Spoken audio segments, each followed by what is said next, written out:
Hello mga paps, magandang araw sa inyo, no? Bali nagpalit ako ng gulong kahapon.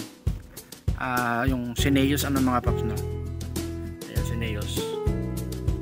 Bali 1,300 yung bili ko sa kanya, no?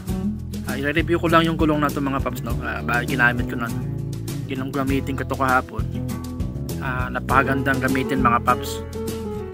Talagang nag-iba yung bilyahe, yung takbo ng motor ko, bumilis. Kasi mga paps, yung kanyang appearance ng kanyang gulong ay parang pabilog siya, no? Yung appearance niya dito sa pinaka likod ay pabilog. Kaya kaunti lang yung lumalapad sa semento, no? Hindi gaya ng ibang brand ng gulong na medyo malapad siya. Medyo babagal. Maganda siya, parang pang racing yung kanyang ano. Bali ang size nga pala nito mga paps ay ano, no? 80 by 80 mga paps, no? The best talaga, no?